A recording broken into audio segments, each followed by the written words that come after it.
heard you saying that the impeachment court is higher than the Supreme Court.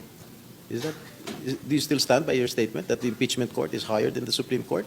Because I am not a lawyer, but I studied law for 4 years, but I really beg to disagree that the impeachment court is higher than the Supreme Court, Mr. President.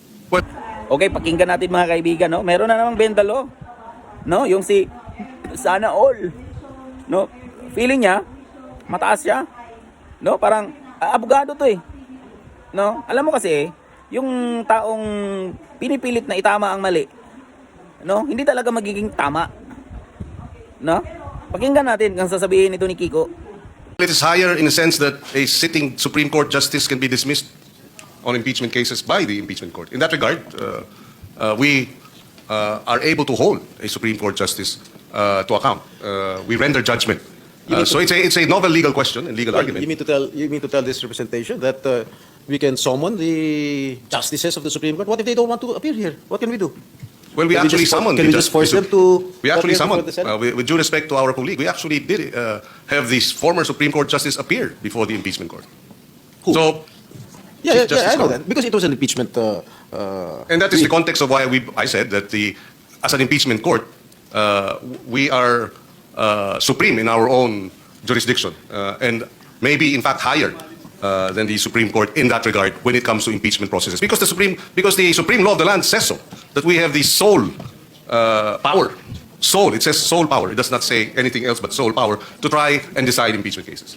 Well, still, I beg to disagree with your opinion. I still believe in my own thoughts that the impeachment court is sui generis, and I think the impeachment court is sui generis, and I believe that the Supreme Court is still higher than anyone else, any court in particular, including the impeachment court. In fact, Mr. President, in the impeachment case of Chief Justice Corona, when the Supreme Court issued a temporary restraining order, an injunction as to the bank accounts, I will remember this because the late Senator Enrile was our Yes. presiding officer, opted for us to vote on whether or not we would respect the ruling of the Supreme Court.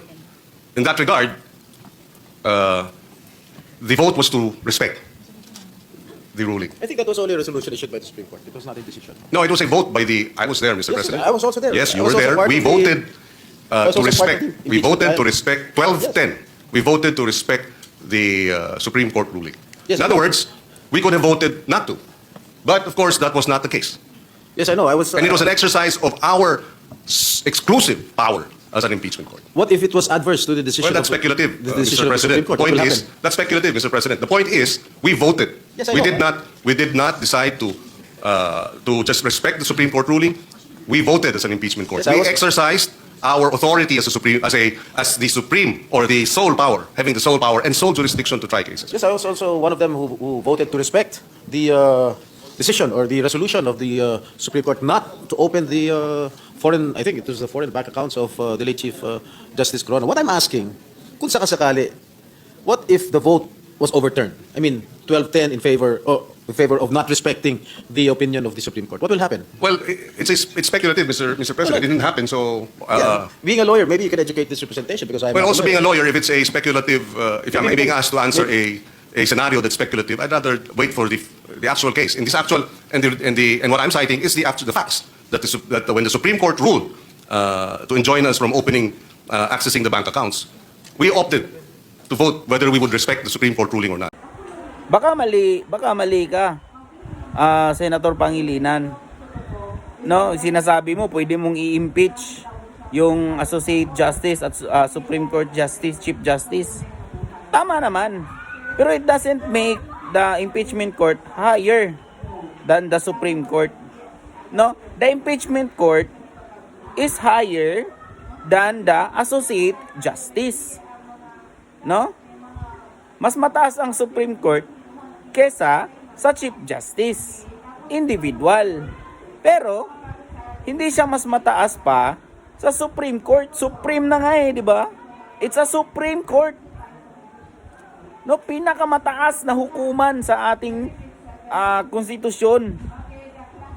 Tapos sasabihin mo, mas mataas ang impeachment court kesa Supreme Court? Bobo ka ba?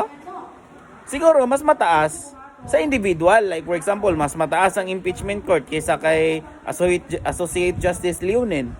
Yun, pwede. Pero as a Supreme Court, but Supreme Court as a whole, hindi mas mataas. No, pinupunto mo, kaya nyong i-impeach yung Associate Justice. Tama naman, kaya nyong i-impeach. Pero hindi nyo kayang i-impeach yung Supreme Court. Yung institusyon. No?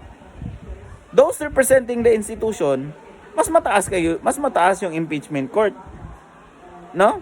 Tulad na lang ng mas mataas ang Supreme Court kaysa sa senador. No? Sa senador. Pero hindi mas mataas ang Supreme Court kaysa sa Senado. Naintindihan mo? Bobo ka? Ang logic mo kahit mali, ipipilit mo talaga para ipilit lang ang gusto nyo na i-impeach si Sara. No? Pipiliin yung magpakabobo, pipiliin yung baliin yung batas para lamang masunod yung gusto nyo na hindi naman gusto ng taong bayan.